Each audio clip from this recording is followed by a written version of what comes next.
Hi, I'm Katie. I'm Zoha, and welcome to another episode of Dropped and Dismissed, where today we are going to be discussing people who are applying for QTS and starting their ECT years, I guess. I just completed my ECT years, both of them. Congratulations. Thank you. It's been a very long time coming. A very long time because they've changed it to 2 years. I know. And like my QTS was in school training as well. So it feels like I've been training for 3 years, doing my ECT years. I think we'll just start off by saying Katie was a mentor this year. So how was that? So I was very lucky to have a student this year, and it really developed myself in my professional career as a teacher.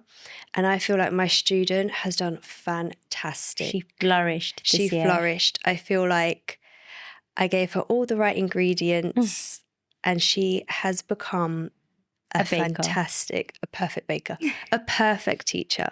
Yeah. She had her graduation the other day and she has passed. Congratulations, Leslie. Congratulations. But yeah, I get it. It's really difficult. It's a very challenging career. I'm not going to sugarcoat it. It is. Yeah.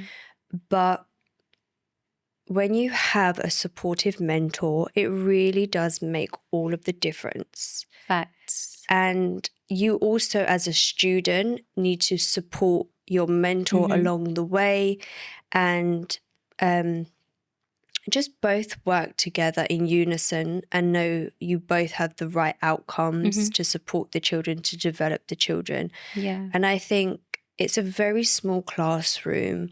At times, I was worried that we were going to be on top of one another, but we just bounced off one another and it worked really well.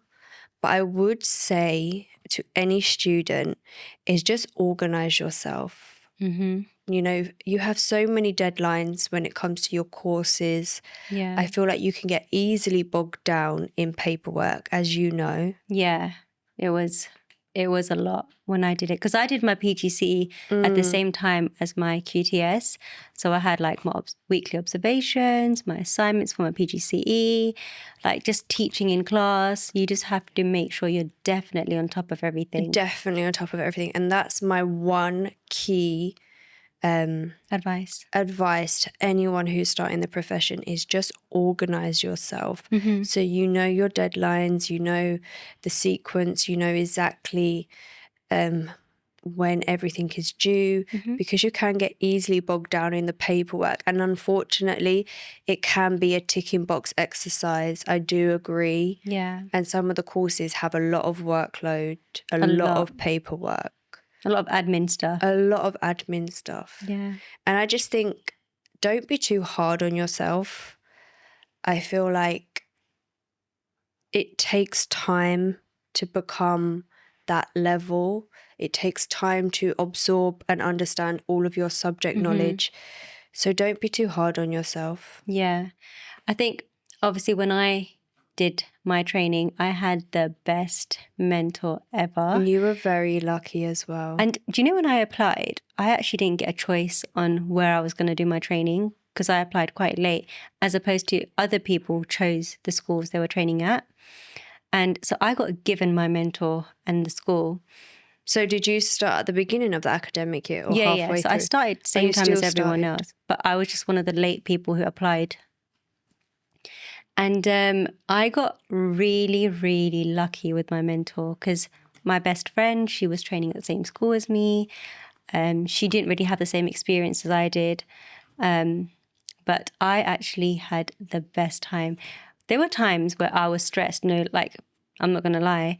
My mentor, she was away for quite some time in the year and it was all on me. My team, they were good vibes. I'll tell you that. They were the best vibes ever. But as a trainee, like, obviously I didn't know about, planning. Yeah. Bad vibes.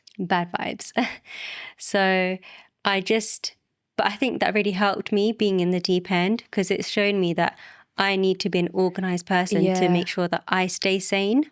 I must admit, when I'm training my student, I do slowly but surely take little steps back.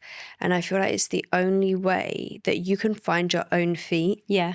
is Agreed. when you are given the opportunity to be at the front of the class, to be the teacher, because everyone teaches differently. Everyone has different techniques, different practices, different subject knowledge. And I feel like that's what makes every teacher unique. And how I teach a lesson is completely different to how you teach a lesson, to how my student teaches a lesson. And I feel like sometimes just being at the front of the class and having that experience is the best way to become a teacher. Yeah. I think another tip I would give is enjoy that year. Enjoy it, yeah. Because realistically, yeah, you're training to be a teacher, but you're not doing all the admin work. It's true. You're not doing the transition booklets, the reports. I mean, obviously, you know, your trainee, she helped. I helped when I was doing my training, but I know it's not a requirement. And I had like Thursdays off my school training because I was at my centre-based training. And we would just go out to eat, and it was just a very fun time. We had a lot more free time, although we had quite a lot of deadlines. And so we don't have that anymore. Obviously, we have to come into work, you know, we have to do everything. And when I was training, it was me, my mentor, and we had a TA. So there were 3 of us in the classroom. It makes all the difference. And every single child's work was marked in the lesson by an adult, whereas it's just me now. And I have to make sure I'm marking all of those books by myself. And again, that is the luxury of having a student or having a TA, is having that extra pair of hands. And I feel like sometimes that is a downside of being in a classroom or as a student trainee.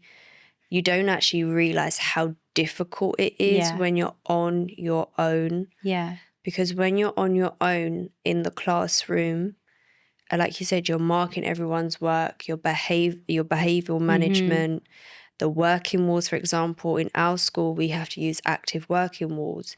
And that takes up a big chunk of our time, getting the resources ready, putting the resources on the working walls. All of these little things really do add up. And I think sometimes being a student, it does, but it doesn't get you ready for the actual realities of having your own classroom. Yeah.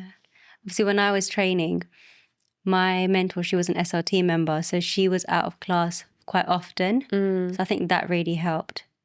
But I will say, Katie, watching you be a mentor this year, I think you're a really good one. Oh, thank you. I think your trainee has made so much progress, and I can see a bit of you in her as well, because we have quite similar work ethics, and I see that in her as well. Yeah, for sure. So I think that's also very important, like have a really good relationship with your mentor. I think that's a very good tip. Build a relationship with the kids and the parents. You know, make sure you know. I actually saw a tip online where if you think about the kids from the top of your head, the ones you forget are the ones you need to focus on. And I was like, oh, maybe I'll try that. That's a good one. I think as well, don't put too much pressure on yourself. You're still a student. You're still learning. I think that's a really key tip. You know, everyone's learning all day, every day, and it comes naturally with time. So I would say don't put too much pressure on yourself. Yeah. You live and you learn. You live and you learn. Yeah. And then I think let's go on to our Ask the Class segment, where we're going to be reading out some teacher confessions. And we're going to be Not by discussing us. that. Not by us. Again, this is from our Instagram page. At Dropped and Dismissed. At Dropped and Dismissed. So throughout the week, we like dropping some questions, some topical questions to get you guys involved. So if you do see a topical question from us, please type away. Yeah. Do you want to read them out? I actually haven't seen them. So it'll be an interesting, maybe scandalous confession. I mean, I'm sure there's a few scandalous ones. I don't confess to anything. Okay. Are you ready? Yeah. I once sent a kid to cool down in another classroom because I needed a break from them. Wow. I will question every time a child is sent to me now. Do you know what? I get it though.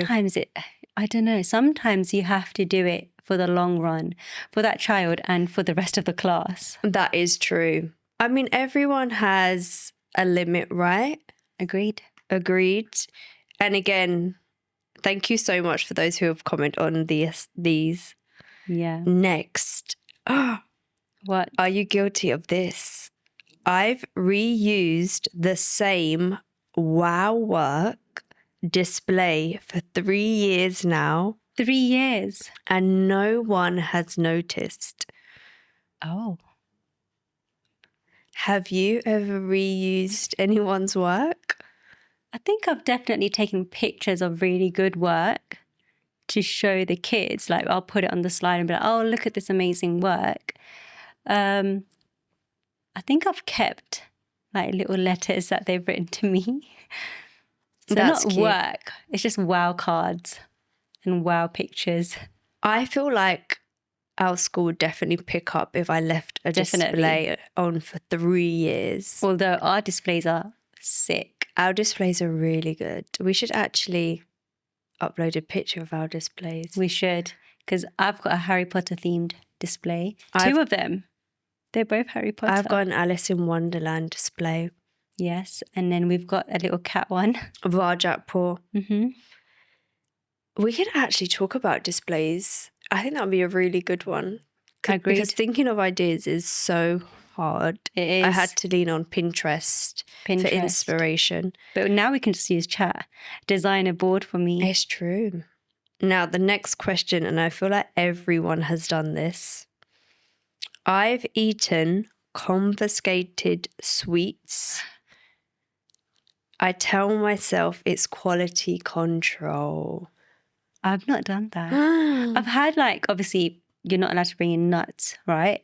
So I'll take the Snickers out of the celebrations box once in my training year, and I had that, not in school, out of school. But I don't think I've ever done that. Are you guilty of that? Potentially. I mean, if a sweets is there, I may take them. Fair enough. I trust my snack cupboard. You've got a very good snack cupboard. Snack range. What? Again, people need to shout out what they would have in their snack cupboard.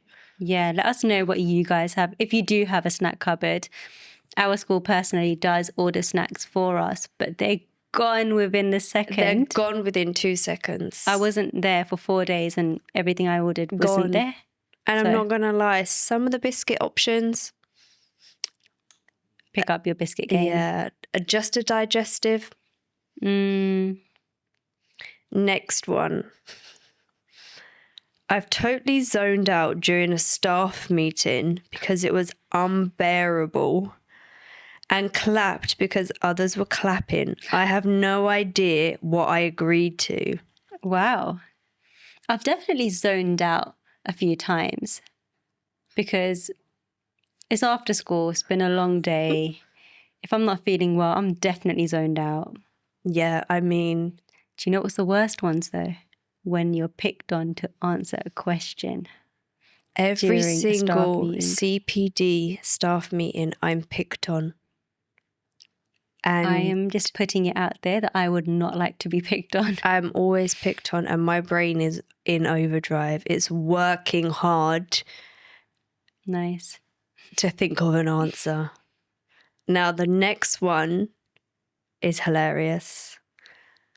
I low-key judge parents by their packed lunch. Oh, I mean, I haven't seen packed lunches, but you know when we go on trips and they need a packed lunch, I do make sure like every child has a packed lunch, so I'll get them to show me in the mornings. And you can definitely tell the difference in some. Like, I don't know was it your class where some child brought in like different containers, compartments of their little food, fruits, and like with toothpicks in the fruit.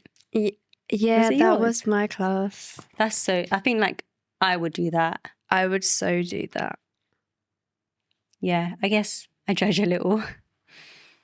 The next one time I forgot to mark an entire set of books, so I just wrote vague comments like great progress and hoped for the best. We can't do that. We physically cannot do that. We can't, but I can mean, see why people do. it's a lot of marking. And we're actually quite lucky because we have a in-class marking policy. So I can understand why people would do that. Should we do one last one? We'll do one last Make it one. a big one. A big one. Make it something we may or may not be guilty of. Okay. Sometimes I make the starter deliberately too hard so they stop talking and get quiet out of confusion. Wow. That is a bold one. I mean, even some of the easy questions can be hard for some of the kids. That is true. But like, I feel like we've got a good system in the mornings with our early morning questions. I think our arithmetic questions are very fun. And I like the pobbles. Fun. Who on earth has said arithmetics and fun? I like maths. I am a maths Fun. person. I actually did, this is really sad. I promise I do have a life. But I took a paper home once and I timed myself doing it. You don't have a life, and that is sad. I did that arithmetic paper, which you would give 40 minutes for, in 10 minutes. Wow. And I marked it and I got one question wrong. But I got the rest right. I bet you were devastated. I actually got a child to explain it to me. How did you get this answer? So then I actually feel like we should upload that test And see people do it. if our listeners can do it. You know, my cousin, he's a maths teacher in a secondary school. And I wanted to do it so that I can verse him at it. Because you know me, I'm quite competitive. Too competitive. And he's a maths teacher. So I would want to get him to do it at the same time as me to see if he still has it. Primary school maths. So this is what you do at your family gatherings? No, we do like to play games. We do play. There's Maths a Oh my games. God, Katie, there's a game you have to play. It's called Secret Hitler. My cousin brought it over from his university. And it's like Mafia. You've played Mafia, right? I have played Mafia. Oh yeah, you're really bad at Mafia. I'm really bad. It's basically the same thing, but there's a reason to vote for someone. Because there's like, it's very government coded where there's a policy and there's a president and a chancellor elected. Okay, this sounds quite complex. Yes, trust me. He told me to watch a 4-minute video on it. I retained nothing from that video. But I did win the first time I played it. Oh, that's good. You're basically working with another person. And if you're mafia or like, it's not a civilian. There's a civilian, there's mafia. I forgot the last one. I think you need to rewatch the video. I should. And your aim is to put as many red policies as possible on the board. And the civilians have to try and vote out the mafias. But also they have to try and get blue policies on the board. It's a very, you need brains to play. And people deceive you. But it's fun. We should definitely play. It sounds good. I forgot why I brought that up. I actually don't remember why I spoke about Mafia. But anyways, maybe I can rewatch this and see why I spoke about Mafia. I think we should talk about Book Corner. I have a game for you. Everybody's played Special Pass. Yes. In school. But I have the plot edition. And I think I've changed it to dropped or dismiss. Okay. So if you want to drop this plot, you're dropping it and you're reading it. And if you want to dismiss the plot, I'm getting rid of it. Yeah, you're not going to read it. It's So I'll read out some scenarios. So dropped and dismissed, Plot addition. Yes. Number 1. You're forced into a brutal, deadly competition you're completely unqualified for, but you have a secret lineage and an emotionally damaged mentor who watches you train. Sounds like school. Do you know what? I'm going to dismiss. You're not going to read that? Nope. I don't think you'd like Powerless then. I've been trying to get Katie to read Powerless. It's such a good book by Lauren Roberts, and it's quite similar to that. Oh, what is it? I think you should still read it. I'm obviously dropping that. I would read that. You would drop it. You make a deal with a demon in exchange for saving someone you love, but now you have to live in his castle every day, reaping the consequences. Dropped. I want to read that. I'm dismissing that. I don't know. I think I would be too angry reading that. See, I'm into a toxic relationship in a book. Not in real life. Not in real life. And I quite like a dark romance.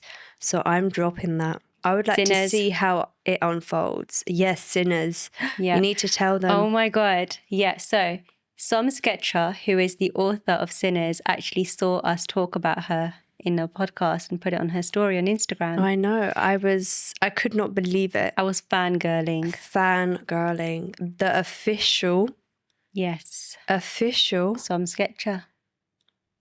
Yeah, so shout out to her. retweeted our video. Yep.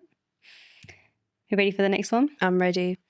You accidentally bond with a magical creature. It could be a dragon or a wolf. And now you're in a lifelong contract with this creature who has matching trauma. Oh, That's a different side of fantasy. a very different side. Do you know what? I'm going to drop it because I'd like to see how it plays out. How are you going to bond over this trauma? What is the trauma? Oh my God, this reminds me of another book. I think it was Ali Hazelwood. Oh, It's called Bride. And it's very different to her other books. So the other ones are more like romance. but like STEM related, Yeah. you know. And this one is about a wolf. I think it's about a wolf because I didn't even finish it. I couldn't get into it. Oh, no. And now the second one's coming out. I might pick it up again one day. Yeah, no, so I'm dropping that. No, I'm dismissing it. You're dismissing it. Yeah, I don't think that's for me. You're human. He's immortal. He swears he's dangerous and too old for you, but he won't stop showing up when you're in danger wearing a cloak. This is giving me Superman. Twilight vibes. Wearing a cloak? No, when he turns up, when she's in danger, you know, when she goes through. Oh, the glass. The first one. No, not the Then? when they separate from one another and she hurts and herself. then he goes to the Volturi. I think I'm dismissing it. What about you? I don't know. It's giving me Superman. It is. I love Smallville. It's one of my favorite shows. So if it's anything like that, I'll drop it. The last one, you accidentally start a rebellion because you refuse to smile for a prince. Now you're a symbol of hope, riding into battle in a dress made of daggers. Oh, wow. Would you drop that or dismiss that? I think I'm going to dismiss it. Oh, I would drop that. You would drop that. Yeah. I like the fantasy books I like Once Upon a Broken Heart. You need to read that series as well. More of like another world where there's battles and there's game shows and competitions. I love that stuff. Yeah, I'm slightly opposite. I'm slightly different when it comes to our book interests. But I know you want to read Fourth Wing. I do want to read Fourth Wing. A few of my friends have recommended it to me, and they, as much as you, keep pestering me to get Powerless. into fantasy. Powerless, Fourth Wing. I just think Fourth Wing is a very big fantasy to get into first. I think the size of the book is also scaring me. You need to start with Powerless. Yeah. I need to ease my way in. Especially because you've heard the voice of Kai. I have. You've seen the guy who voiced him. And I've seen the author, and she was lovely. I think you definitely need to start reading it. But yeah, guys, is it worth it? Should I jump into fantasy? Let us know. What would be your favorite genre? Dark romance. What about cowboy? You love a cowboy romance too. I do actually love cowboys as well. Cowboys and dark romance. Very opposite. They're my two. I think whatever I'm in the mood for, I guess. I like sport ones, and then I like dark, and then I like fantasy. I think romantasy is more mine, but you need to take a break, a palate cleanser, if you will. Yeah. Do you have a reflection question for today? What's one thing you regret in your teaching career? Oh. Wow, you've put me on the spot there. One thing I regret in my teaching career. I have one. Go for it. For my behaviour management, and it works wonders, by the way, I have table points. Yeah. And the table with the most points at the end gets a prize from the prize box, which are literally things from Shein, you know, like little yo-yos and bouncy balls. But I think now it's just ag on, oh my God, I don't have time to do this prize box today. Ask me next week. And then by next week is like 2 tables are owed a prize. Yeah. So I feel like I wish I didn't start that. I wish it was yearly table points, where the table at the end of the year gets the prize. Monthly. Maybe even monthly, yeah. Weekly is a big commitment. Yeah. I don't have time for it anymore. Yeah. What about you? Do you know what? Maybe not taking certain job opportunities when they came up. So maybe I'm focusing more on like my progression. Maybe I should take that little step a little bit into the deep end and just push myself into more of a senior role. So I regret in the future not taking the leap when there was a job opportunity. I just felt like I wasn't ready at that moment in time. But in hindsight, I feel like I was ready and I could have definitely taken on the job opportunity. Yeah. I mean, So now that you for know. me, yeah, that for me is maybe one regret. Yeah. I think I'm good at that, where if I do feel like I believe in something, I will speak up about it. Like, I'm very passionate about a specific topic. I will make sure that even if it doesn't go through, my voice is heard. Yeah. I think you're definitely going to thrive by taking the next step. Yeah. But I feel like whenever it feels right and ready in your life. Yeah. I think you being a mentor has now showed you, Yeah. I think I can do this. Definitely. Yeah. Mind over matter. Mind over matter. I like that. And I think that's all we have time for today. And keep an eye out on our Instagrams and TikTok. If we do put a question up for the next podcast, definitely answer it. Don't be shy. I'm Zoha. And I'm Katie. And this episode has been dropped and dismissed. Okay.